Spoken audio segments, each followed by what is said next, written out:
They're a staple of politics, but how far is too far? That's a question thousands are asking after receiving a controversial mailing days before Election Day.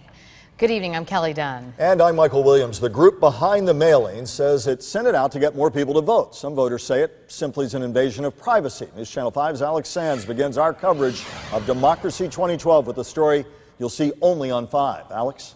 It's been a steady assault for months, Michael. Those television ads, the phone calls, the mailings, divisive at times. Yet, for all we've seen, even election officials say they've yet to see something quite like this.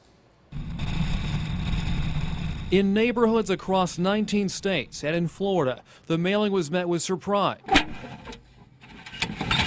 Says happened with Bonnie Billing. My first reaction was, why is it anybody's business? It seems straightforward, an audit of your voting history and your neighbors.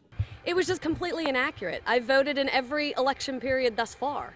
A Virginia-based group calling itself Americans for Limited Government, using publicly available voting records, sent the mailing to roughly 2.7 million people across the country, nearly 250,000 of those in Florida. The single-page letter doesn't say who you voted for. It does, though, set out to show the last time you and your neighbors cast a ballot. So we reached out to the group. Why do this? It's an effort, it says, to get more people to the polls. The intent might be maybe a good one to try to get people to vote that haven't voted, but the method is, I think, a pretty nasty method.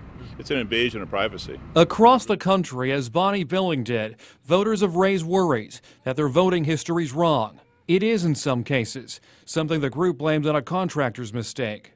In a year that's seen more than $1 billion spent on the election.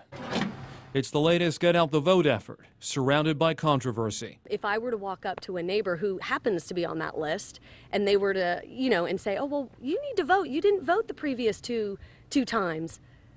That's just wrong on all levels. It really is. Days after the mailing popped up in Indiana, for instance, the state secretary of state told voters, look, disregard this. Times have changed, Michael. Analysts saying this is the beginning of what may be to come in the years ahead.